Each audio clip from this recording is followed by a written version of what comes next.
Okay. Okay. I'm an investigative reporter. It's something I've done for more than 30 years on television, at multiple newspapers. How I ended up becoming an investigative reporter is an interesting story.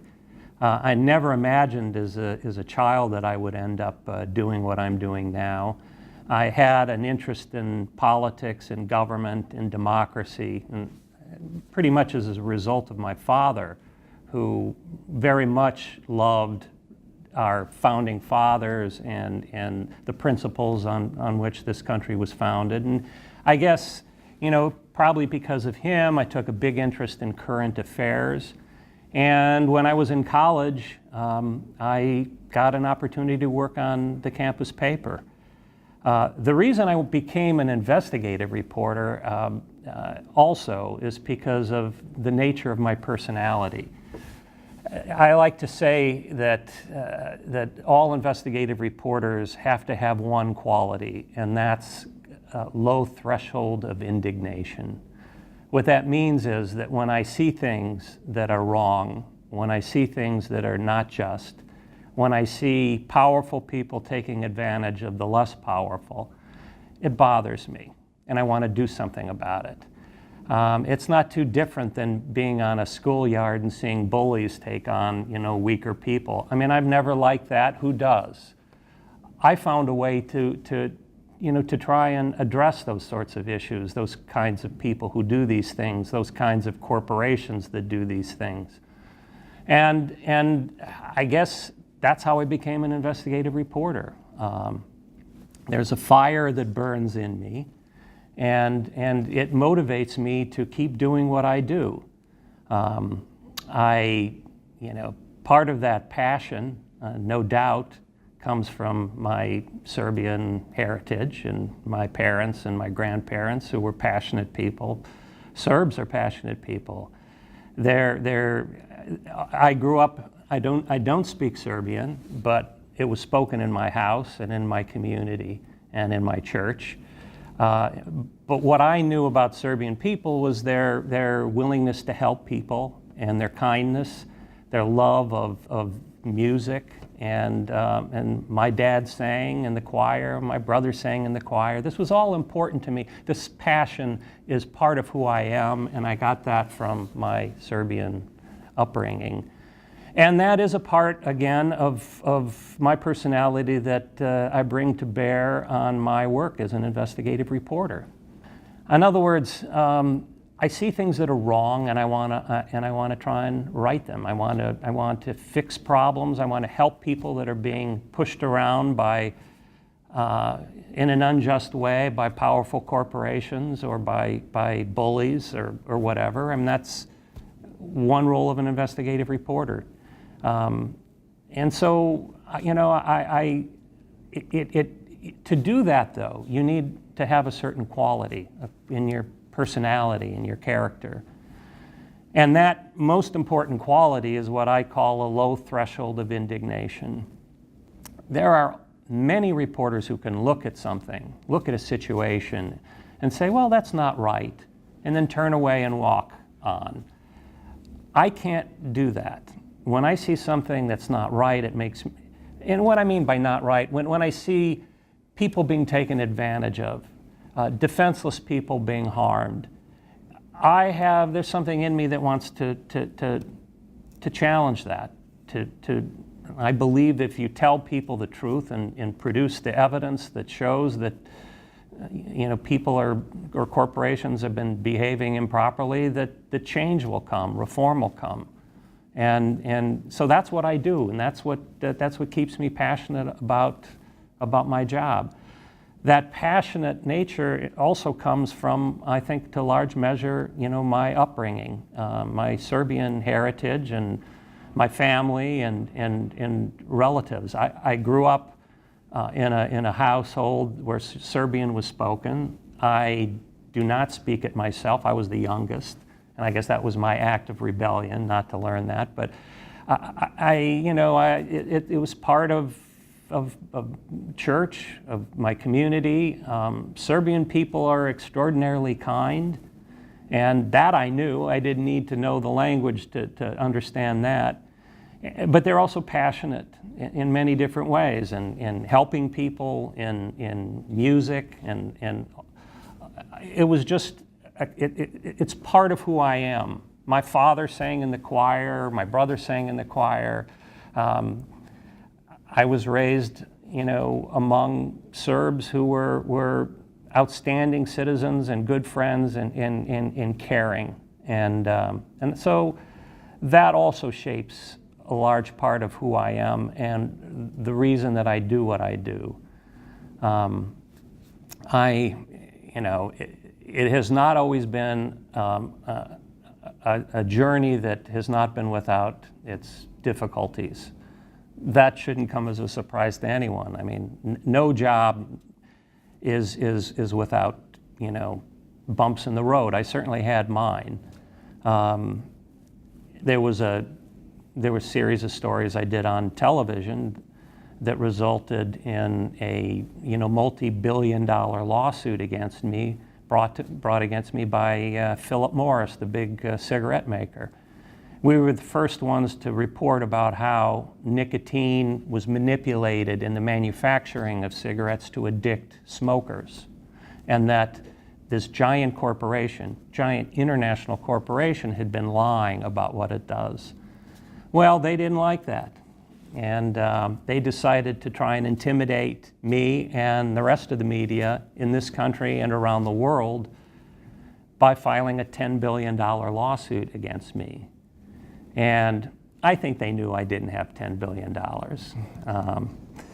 But it was all show, and it was a big act, and it was an attempted intimidation.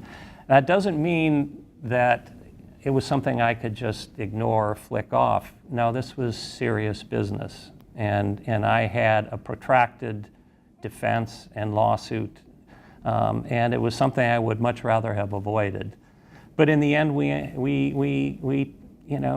the truth came out, and they may have filed a $10 billion lawsuit against me. They didn't get a penny from me, I can tell you that.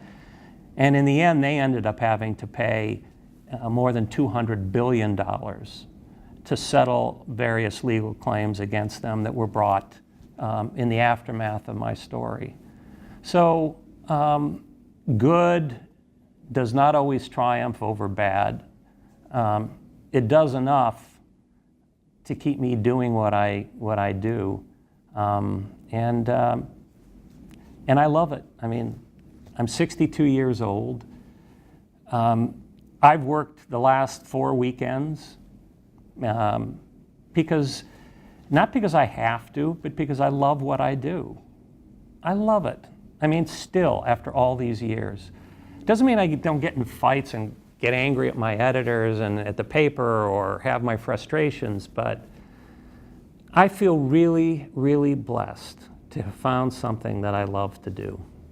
And it's something that I wish everyone could search out and find and have that kind of feeling and success. And if you work at it and you believe in it and you are really passionate about it, you'll make it. Trouble's everywhere, but you can overcome it with the help of your family, friends, and your own, backbone. Good things will result. One of the things that I'm very proud of is that over the years I've been awarded 3 Pulitzer Prizes.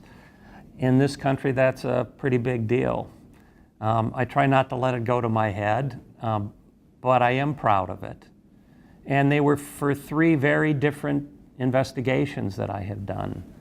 One of them was an investigation of faulty medical laboratories, and that they were producing tests, medical tests, that were faulty, and people were being harmed and in some cases dying as a result of it. I'm not a doctor. I'm not a PhD, pathologist. All I am is a journalist. And people at the beginning of projects like this, they'll say, well, how can you do that? You don't know this subject. What I do know is that how to ask questions. And that's what we do for a living here. We ask questions, and we ask them over and over and over again until we understand them, until we find someone who can explain it to us. I also have developed a specialty in public records and documents, and that's how I go about trying to document these stories. My last Pulitzer was for toxic pharmaceutical ingredients that China was shipping around the world. You might ask, how did I come up with that story sitting in New York?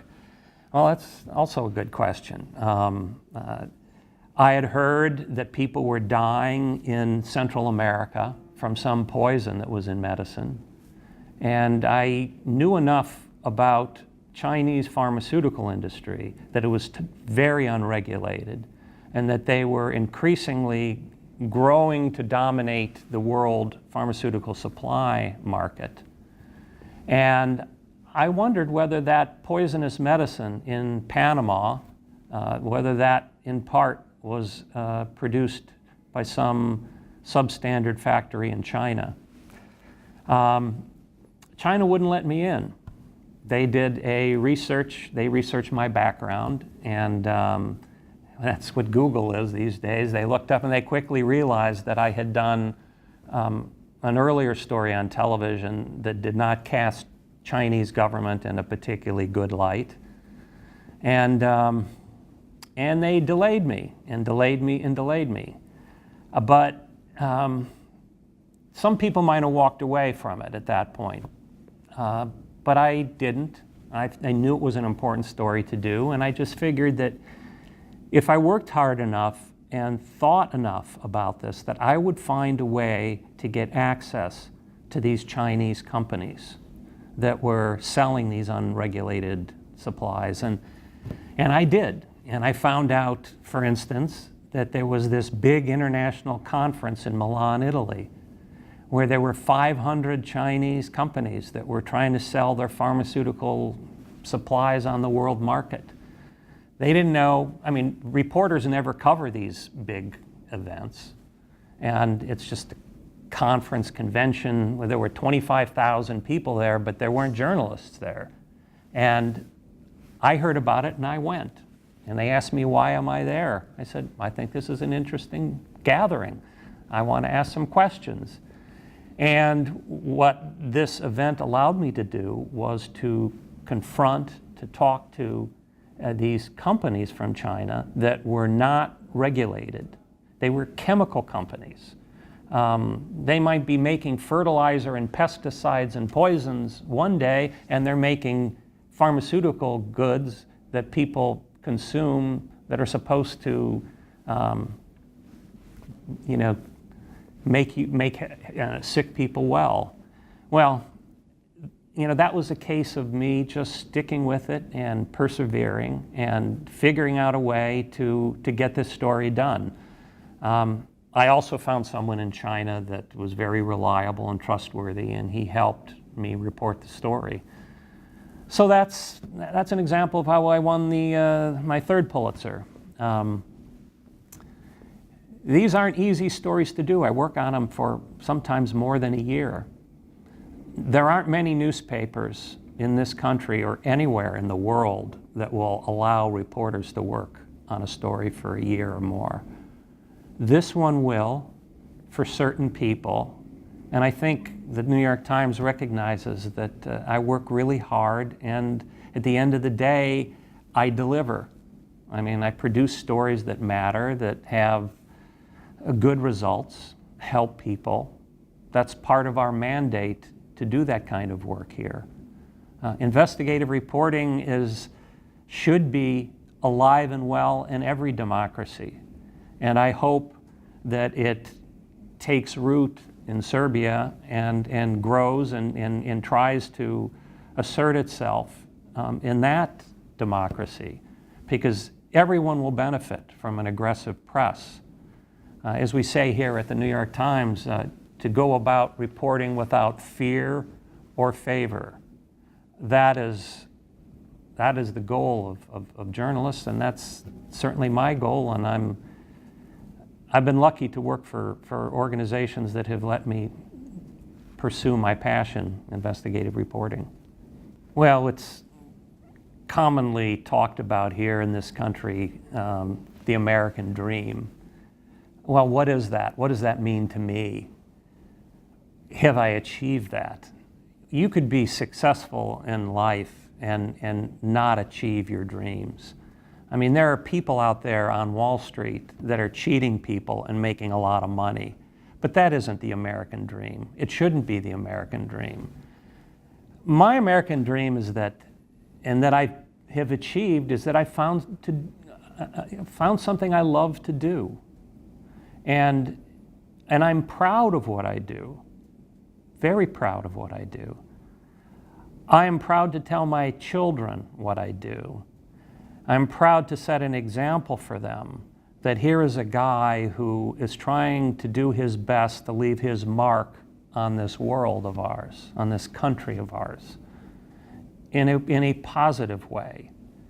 I'm not the smartest guy around. I'm not holier than thou. I mean, I'm just somebody who grew up in Gary, Indiana, son of a steelworker, who found something he loved to do, and through hard work and pretty much making my own luck, I was able to achieve that and to be proud again of what I do. Now, that dream is not, they call it the American dream, it could be the Serbian dream too. It's a dream of that everyone ought to be able to pursue. And that's just believing in yourself, not being defeated. I know that there are serious economic issues in Serbia now with high unemployment. It's a country that is finding itself. And I would just encourage everybody looking in to rely on all the wonderful elements that make Serbs the great people that they are.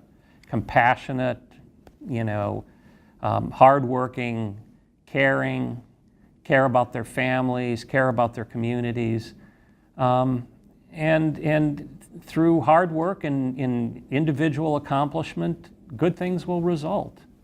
And I hope that journalistically, since that's an area that I know most about, that there is an aggressive community of reporters, journalists out there who will look in and hear this and say, you know what, that's something I want to do, and I want to do it better. And there are ways to get better. I mean, I didn't wake up and suddenly know how to do this job. I went to conferences, I studied it, I learned it, I found the best people in the country who did it, who I admired, I questioned them, I learned from them. And that's what you have to do. If in whatever walk of life, whatever profession, whatever line of work you're in, is to find the people who are doing it right, learn from them, and then go out and do it yourself, because you can.